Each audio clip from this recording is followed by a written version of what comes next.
Hello friends, good morning all of you. कैसे हैं आप लोग? तो दोस्तों, जैसा कि आप लोग जानते हो, टेट की यानी कि C TET and all India TET यानी कि आप स्टेट टेट की कोई भी परीक्षा यदि आप दे रहे हैं तो आप ज़रूर आप अपने इस क्लास को देखिए, जो भी क्लासेस आप तक पहुंचाई जा रही हैं। तो यह यूट्यूब की सबसे बड़ी अप्रोच है, यानी कि सबसे बड़ी प्लेटफॉर्म पे आयुष आईएएस एकेडमी के यो ओर से आपको पूरे सी टेट के यानी कि जो आपका साइकोलॉजी की क्लास है, पूरा एक तरह से आपकी क्लास प्रोवाइड कराई जा रही है। आप सारी सीरीज को देखिए, हमारे प्लेलिस्ट में जाइएगा, आप लोग देख लीजिएगा। लेकिन आज जो हमें पढ़ना है बेहद खास चीज़ें हैं। इस सीरीज को तो आप ना ही छोड़िएगा, क्योंकि यहाँ से एक या दो क्वेश्चन, वैसे तो एक या दो ही नहीं बल्कि मैं कहूँगा यहाँ से 7 से 8 क्वेश्चन 100% आते हैं दोस्तों। इस बात की मैं गारंटी लूँगा। अब जितनी भी सीरीज आपके लिए चलेंगी, इन सीरीज को कोई भी स्टूडेंट देखना नहीं भूलिएगा। यहाँ पर इसीलिए मैंने दिया है एडवांस सिलेबस के बारे में मैंने दिया है, जिसमें आपको मिलेगा टू द पॉइंट कंटेंट रहेगा, बिल्कुल टू द पॉइंट रहेगा। इसमें पैडागोगी भी ऐड ऑन रहेगा, वन लाइनर क्वेश्चन आंसर रहेगा। साथ ही साथ यदि आपको पीडीएफ चाहिए तो आप इस नंबर पर आप हमें व्हाट्सअप कर सकते हैं, 8920340192 पर। आप दूसरी चीज़ें इसमें है, मैंने ये भी दर्शाया है कि don't forget to watch it. उसका रीज़न है, मैंने आपको बता दिया कि यह बेहद खास टॉपिक है। आप यदि सी टेट और यूपी टेट या स्टेट टेट कोई भी आप दे रहे हैं, भारत की कोई भी परीक्षा यदि आप टीचर बनना साइकोलॉजी से संबंधित दे रहे हैं, तो यहाँ से क्वेश्चन आना 100% तय रहता है। और एक क्वेश्चन नहीं, यहाँ 7 से 8 क्वेश्चन आते हैं। इस बात को आपको ध्यान रखना है, क्योंकि ये जो सीरीज चलेगी काफ़ी लंबी सीरीज चलेगी और काफ़ी लंबे समय तक चलेंगी। सारी सीरीज को आपको देखना है और साथ ही साथ आप लोगों को कमेंट भी करना है और अपने दोस्तों को इसको ज़रूर शेयर करना है। अब मैं आपसे रिक्वेस्ट नहीं बल्कि मैं आपसे कह रहा हूँ बार बार, तो इसको तो आपको 100% शेयर ही करना है, क्योंकि यह सभी के लिए जैसा कि मैंने आपको बेसिक सीटेट का जो सिलेबस है वो मैंने आपको कवर कर दिया है, मैंने कवर कर दिया है। जो थोड़ी बहुत चीज़ें बची हुई हैं उसको मैं कवर कर दूंगा साथ साथ, ठीक है। लेकिन जो एडवांस सिलेबस है, जिसमें आपका पैडागोगी होता है, टू द पॉइंट कुछ कंटेंट होते हैं, कुछ क्वेश्चन आंसर होते हैं, इसमें क्या है, इसको कवर करना ज़रूरी हो जाता है। क्योंकि बेसिक तो आप पढ़ लेते हैं, लेकिन जो आपके खास टॉपिक है उसको आप नहीं पढ़ पाते हैं, और यहीं से क्वेश्चन जो होता है हमारा गलत होने की संभावना बढ़ जाती है। तो आइए शुरू करते हैं। अब आपका कोई भी क्वेश्चन गलत नहीं होगा, इस बात की मैं गारंटी लेता हूँ और दावा करता हूँ आपसे, ठीक है। आइए शुरू करते हैं, किसी और बात की चर्चा ना करते हुए। जैसा कि पहले आप देख रहे हैं स्क्रीन पर, भाषा के बारे में आज हमें पढ़ना है। तो भाषा का अर्थ क्या होता है, पहले ये चीज़ें कहा गया है। भाषा का अर्थ क्या होता है, यानी कि मीनिंग ऑफ लैंग्वेज क्या होता है दोस्तों। यहाँ पर कहा गया है कि कल्पना कीजिए अपने मन के भावों को व्यक्त करने के लिए, यदि हमारे पास भाषा नहीं होती तो हम क्या करते। आप सोचिए एक बार, यदि हमारे पास भाषा ना होती तो हम क्या करते। सोचिए एक बार, बिल्कुल एक आपका माइंड यहीं पर स्थिर होना चाहिए, क्लास में ही अपने माइंड को स्थिर करिए और आपको 100% समझ में आएगा। आप कल्पना कीजिए, सोचिए एक बार कि यदि हमारे पास भाषा ना होती तो हम क्या करते। अपने भावों को व्यक्त करना तथा दूसरों के साथ संवाद करना भाषा के बिना संभव तो हो ही नहीं सकता। इस बात को तो हमें भी पता है बहुत अच्छे तरीके से। यदि भाषा ना होती तो हम अपनी बातें किसी दूसरे के साथ कैसे डिस्क्लोज कर पाते और अपनी बात कैसे दूसरों तक शेयर कर पाते। इसलिए भाषा होना हमारे लिए ज़रूरी है। दूसरी चीज़ इसमें कहा गया है, भाषा ग्रहण करने वाली एक अत्यंत रोचक प्रक्रिया होती है। भाषा जो होती है भाषा ग्रहण करने वाली एक अत्यंत रोचक प्रक्रिया होती है। इस बात को आपको ध्यान रखना है। कई बार क्वेश्चन पूछा जाता है कि भाषा ग्रहण करने वाली क्या कोई प्रक्रिया होती है कि नहीं, तो हाँ, एक अत्यंत रोचक प्रक्रिया होती है। नेक्स्ट बात इसमें ये कही गई है कि एक बच्चा 6 महीने की उम्र में सर्वप्रथम माँ कहना शुरू कर देता है। आप कल्पना कीजिए कि 6 महीने का बालक क्या करता है, सर्वप्रथम वह किसकी नाम लेता है, माँ का नाम लेता। अब आपसे मैं एक क्वेश्चन करता हूँ, आप लोग कमेंट में कीजिएगा, आखिर बच्चा माँ का ही नाम क्यों लेता है। अगर आप लोग कमेंट करके बताएंगे तो मैं आपका इसका आंसर एक यूनिक दूंगा। आप लोगों को शायद वो भी नहीं पता होगा, आपको पहली बार यह जानकर पता चलेगा कि क्या ऐसा भी आंसर हो सकता है। ठीक है, आप लोग कमेंट में अपनी राय व्यक्त कीजिएगा, देखता हूँ कितने लोग ऐसे हैं जो अपने इस क्वेश्चन का आंसर दे पाते हैं। देखो, क्वेश्चन को आपको आंसर देना ही देना है, चाहे सही हो या गलत हो। कि जो बच्चा होता है, जो चाइल्ड होता है 6 महीने की उम्र में सर्वप्रथम माँ माँ कहना क्यों शुरू कर देता है, इस बात को ध्यान रखना है। मम्मी का ही नाम क्यों लेता है। दूसरी चीज़ें हैं उसकी आवाज़, उसकी यह आवाज़ सुनकर खुद बच्चा व उसके माता पिता तथा अन्य लोग भी आनंदित होने लगते हैं। यहाँ पर यह भी कहा गया है कि जो भाषा है, भाषा की जो पहली बात होती है, जो पहला, आप सोचिए जब पहली बार कोई व्यक्ति बोलता है, जब पहली बार कोई शब्द का प्रयोग करता है, एक बच्चा जो होता है पहली बार बोलता है, तो उस भाषा को सुनकर हर व्यक्ति खुशी होता है, हर व्यक्ति के मन में एक तरह से आनंद प्रतीत होता है कि मेरा बच्चा जो है अब बोलने लगा है। कई बार लोगों के मन में एक शंका बनी रहती है कि कहीं ऐसा तो नहीं है कि मेरा बच्चा नहीं बोल सकता है। आप सोचिएगा, कल्पना कीजिए कि कई बार ऐसे क्या होता है, हमारे आस पड़ोस के सुनने में मिलता है कि यह बच्चा नहीं बोल सकता है, लेकिन वो काफ़ी लंबे समय के बाद ही बोल पाता है, काफ़ी लंबे अंतराल की बाद ही बोल पाता है। उसके साथ भी कुछ समस्या रहती है, मैं आगे पढ़ाऊँगा क्यों बच्चे ऐसा धीरे में बोलते हैं, इतने लंबे अंतराल लेकर क्यों बोलते हैं, क्योंकि सारी चीज़ें मैं आपको चाइल्ड डेवलपमेंट में पूरी चीज़ें कवर कराऊँगा। धीरे धीरे बच्चा, धीरे धीरे नेक्स्ट बातें कही गई है कि धीरे धीरे बच्चा मम्मी पापा कहना सीख लेता है और फिर धीरे धीरे अन्य एक अक्षरों को भी सीखने लगता है। तो धीरे धीरे क्या करता है, पहली चीज़ें इसमें क्या हुआ, पहली बार कोई बोलता है, पहली बार जब कोई बोलता है तो हमें आनंद प्रतीत होता है, जिसमें कौन पहली बार बोलेगा, एक बच्चा ही बोलेगा, बाकी हम लोग तो पहले से ही बोलते थे, हम लोग बच्चे का भी हुए होंगे।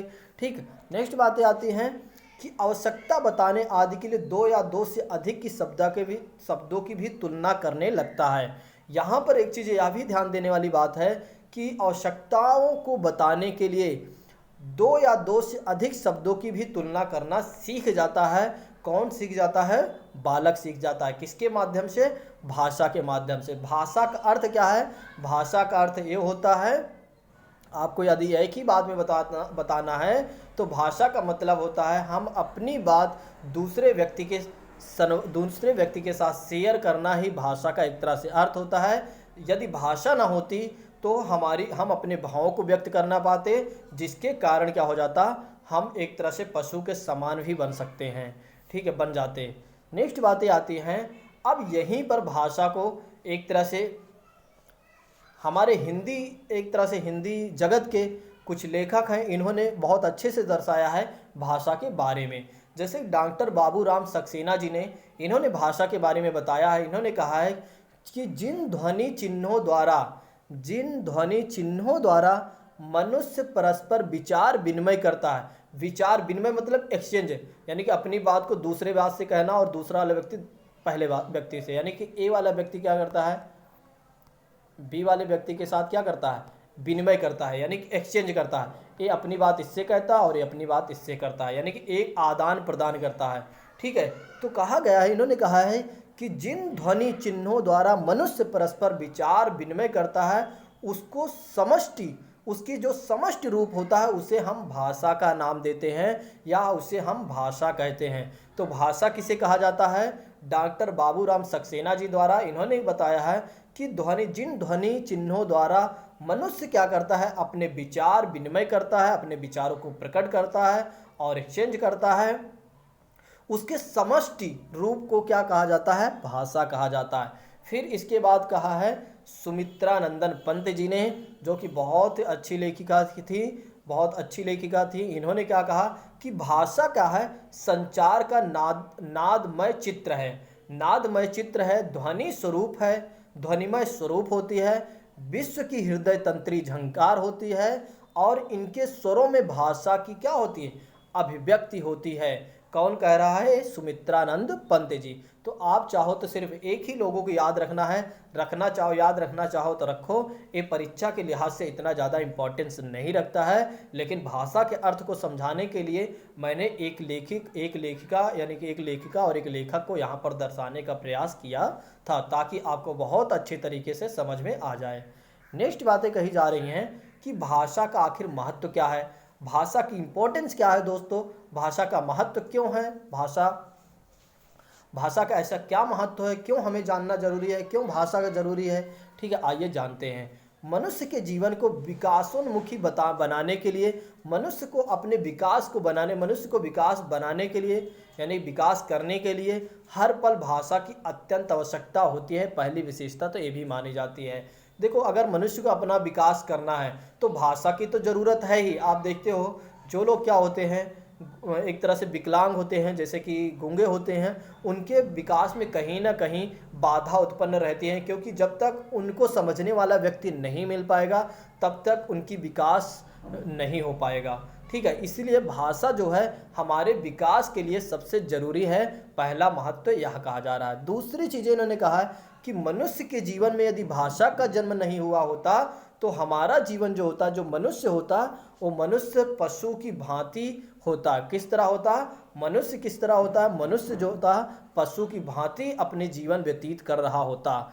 दूसरी चीज़ें इन्होंने ये भी कहा है कि संपूर्ण संसार ही सूना हो जाता। दोस्तों, कल्पना कीजिए यदि भाषा ना होती तो जितने भी संसार, जो संसार हमारा है, वो पूरा एक तरह से सूना हो जाता। हम किससे कैसे बात करते हैं, जैसे कि आप कल्पना कीजिए कि पहले कैसे, जब हमारा आदिमानव जीवन था, हम बहुत ज़्यादा बोल नहीं पाते थे, हमें भाषा समझने में बिल्कुल, हम भाषा नहीं समझ पाते थे, तो कैसा था पूरा संसार, कैसा था? बिल्कुल सूना था। ठीक है, दूसरी चीज़ें इन्होंने कहा, दूसरी महत्व इन्होंने दिया है कि भाषा ने संसार के सूनेपन को एक नई जिंदगी प्रदान की है। एक महत्व यह भी कहा जाता है, भाषा ही एक ऐसी भाषा है, भाषा का इतना महत्व है कि दोस्तों जो संसार के सूनेपन है उसकी एक नई जिंदगी प्रदान करने में इसने सहायता दिया है। इसलिए भाषा हमारे लिए महत्व हो जाती है। तो भाषा किस लिए महत्व हो जाती है? मनुष्य के विकास के लिए महत्व हो जाती है। यदि भाषा न होती तो हमारा जो जीवन होता, पशु के भांति हम जीवन व्यतीत कर रहे होते, पशु के समान होता। और यदि भाषा न होती तो संपूर्ण संसार जो होता सूना होता। और भाषा ने ही हमारे लिए क्या किया है? एक नई जिंदगी प्रदान की है, जो संसार के सूनेपन को मुक्त कर दिया है। इसलिए भाषा का एक महत्व माना गया है। नेक्स्ट है पंडित सीताराम चतुर्वेदी, जो कि एक हिंदी साहित्यकार हैं। इन्होंने भाषा के बारे में बहुत अच्छे से कहा। इन्होंने कहा है कि भाषा के आविर्भाव से सारा मानव संसार गूंगों की विराट बस्ती से बच गया है। इस बात को आपको ध्यान रखना है कि किसने, किस साहित्यकार ने, किस कवि ने, किस भाषाविद ने यह बात दी है कि सारा, यदि भाषा ना होती तो सारा मानव क्या होता? सारा मानव संसार गूंगों की विराट में होती। और इससे बचने के लिए भाषा जो जोड़ दी गई, इससे बच गया हमारा संसार कि गूंगों की विराट की बस्ती से हम बच गए। इसको किसने कहा था या इसको किसने बताया था? तो सीताराम चतुर्वेदी जी ने।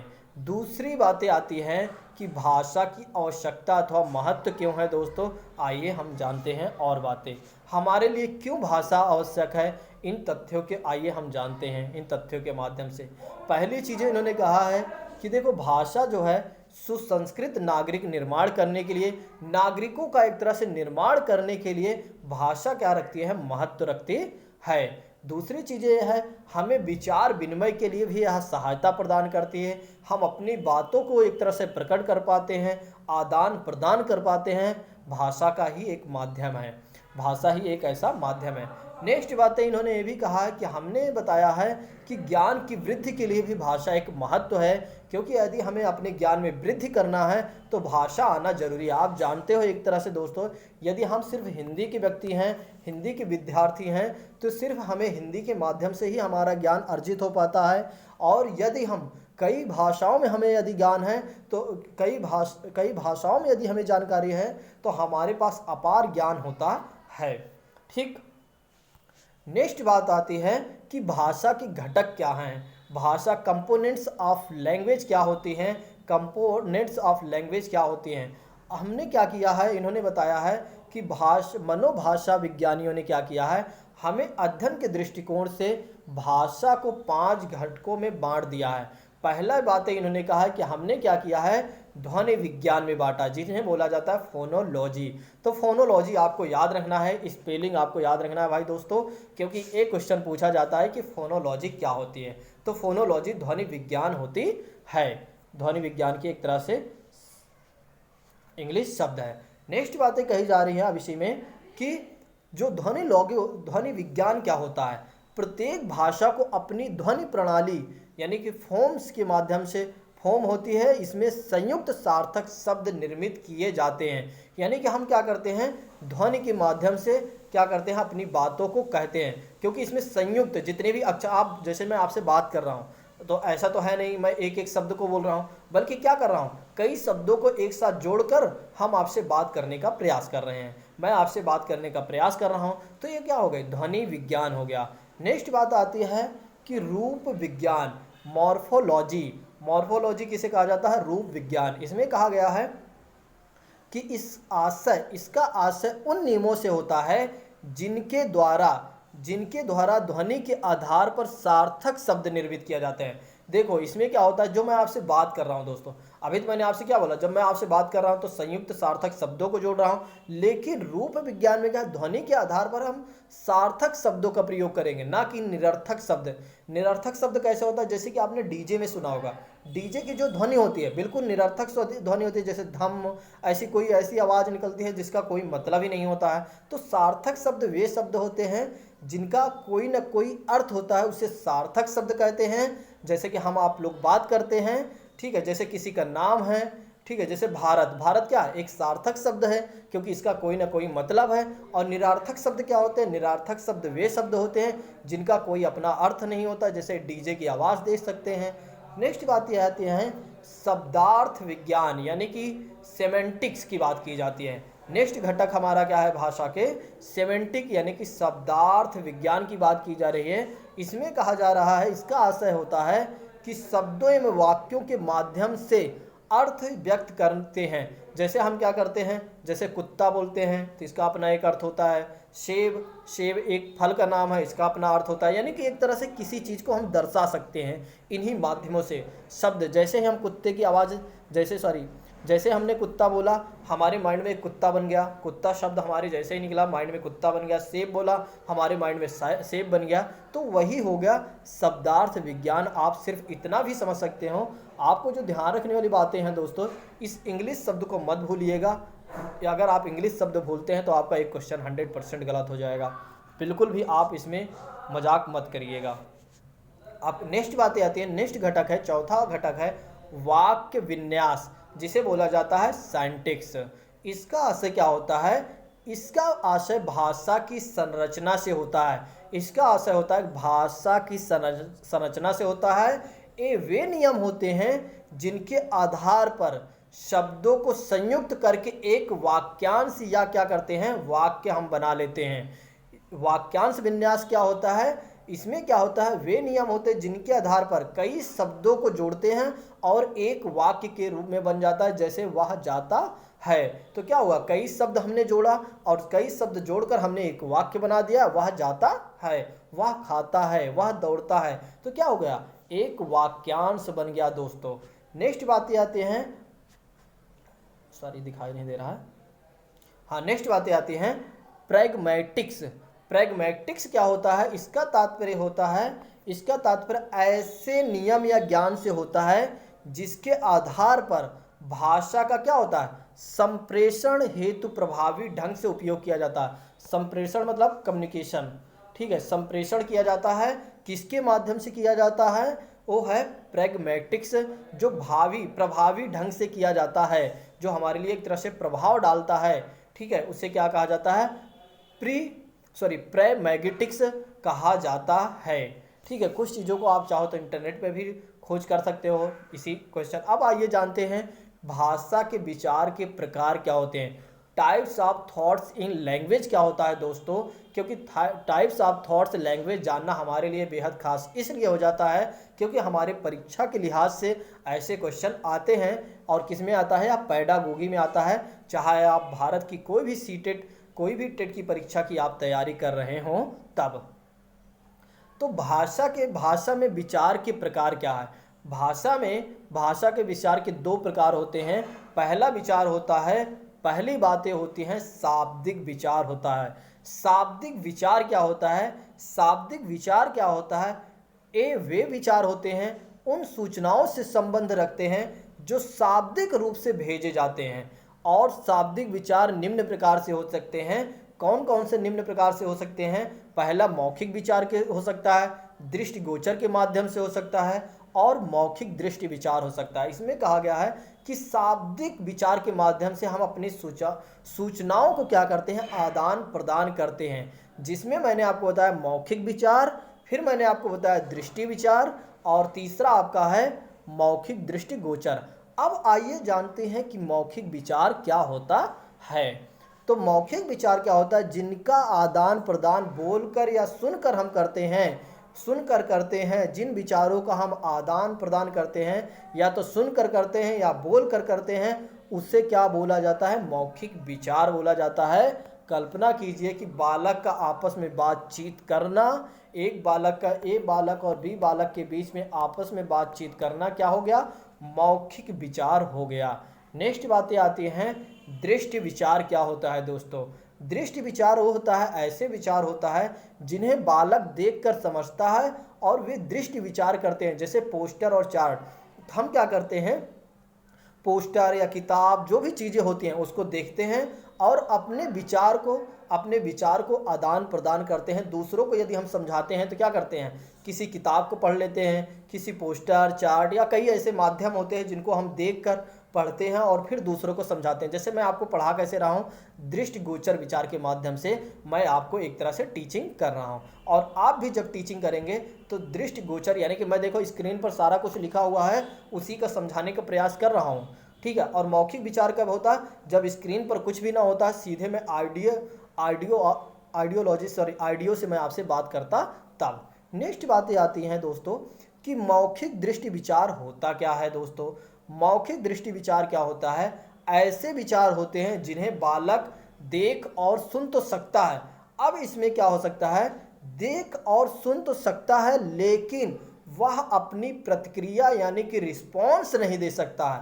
वह अपनी प्रतिक्रिया यानी कि रिस्पॉन्स नहीं दे सकता है। ये होता है मौखिक दृष्टि विचार। तो मौखिक दृष्टि विचार क्या होता है? मौखिक दृष्टि विचार ऐसे विचार होते हैं जिनमें हम क्या कर सकते हैं? देख सकते हैं, सुन सकते हैं, लेकिन अपनी प्रतिक्रिया नहीं दे सकते हैं। जैसे टीवी में हम क्या कर सकते हैं? सिर्फ और सिर्फ देख सकते हैं और साथ ही साथ हम सुन सकते हैं, लेकिन अपनी रिस्पॉन्स वहाँ पर हम डिस्क्लोज नहीं कर सकते, यानी कि प्रकट नहीं कर सकते हैं दोस्तों।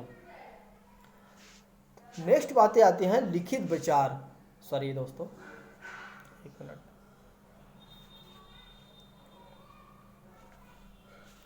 दोस्तों, हाँ, लिखित विचार। लिखित विचार क्या है? लिखित विचार होता है ऐसे विचार जिन्हें बालक पढ़कर, ऐसे विचार होता है लिखित विचार में क्या होता है?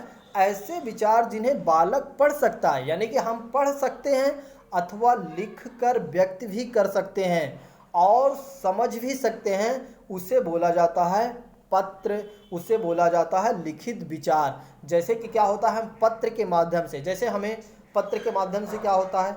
हम यानी जिसे बोला जाता है चिट्ठी। अभी आप बार बार सुन रहे होंगे न्यूज़ चैनलों में कि होम मिनिस्टर अमित शाह जी ने ममता बनर्जी यानी कि पश्चिम बंगाल की मुख्यमंत्री को एक पत्र लिखा। तो क्या होगा? पत्र में अपनी विचार उन्होंने प्रकट किया और उन्होंने अपनी विचार प्रकट किया। इसे क्या बोला गया? लिखित विचार बोला गया। लिखित विचार क्या होता है? हम लिखित के माध्यम से अपने विचारों का आदान प्रदान करते हैं। नेक्स्ट बातें आती हैं, ये तो हो गया आपका मौखिक विचार। अब हम शाब्दिक विचार हो गए हैं। अब आइए जानते हैं अशाब्दिक विचार क्या होता है। अशाब्दिक विचार ऐसे भाषा जिसमें ना तो बालक मौखिक रूप से कुछ बोलता है और सुनता है, ना ही वह लिख पाता है और ना ही वह पढ़ पाता है। अशाब्दिक विचार ऐसे विचार होते हैं जिसमें ना तो हम मौखिक रूप से कुछ बोल पाते हैं, ना ही सुन पाते हैं, ना ही लिख पाते हैं, उसे बोला जाता है अशाब्दिक विचार। जैसे कि मैंने आपको डीजे का एक माध्यम बताया था ना, डीजे की आवाज़ को ना आप बोल सकते हैं, ना आप समझ सकते हैं, ना लिख सकते हैं, और सुनेंगे तो कुछ समझ में नहीं आएगा, बस डांस ही करते रह जाएंगे, ठीक है। अब आइए जानते हैं शाब्दिक विचार में और भी चीज़ें। शाब्दिक विचार जो होता है ऐसी भाषा, अशाब्दिक विचार सॉरी, ऐसी भाषा जिसमें ना तो बालक मौखिक रूप से कुछ बोलता है, ना सुनता है और ना ही वह लिखता है।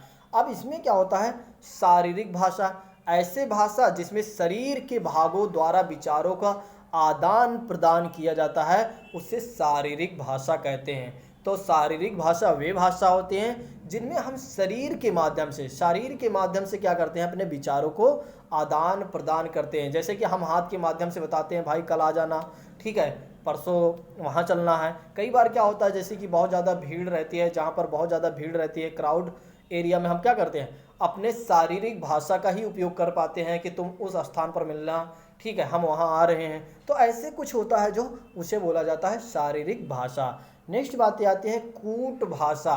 कूट भाषा क्या होती है, कई बार विचारों को व्यक्त करने के लिए हम, जैसे रीजनिंग में आप देखते हैं कूट भाषा का प्रयोग किया जाता है। जैसे कि आर्मी में क्या होता है, कूट भाषा का अपना खुद का एक तरह से भाषा होती है, जिसमें क्या दिया जाता है, कोड दिया जाता है, अल्फा बीटा गामा, ऐसे कई कूट भाषा को दे दिया जाता है। सिर्फ वही व्यक्ति इस भाषा को समझ सकता है जो व्यक्ति दे रहा है, और जिन व्यक्ति के लिए प्रयोग किया जा रहा है, सिर्फ उनको ही यह समझ में आता, बाकी तीसरे व्यक्ति को कूट भाषा नहीं समझ में आती है।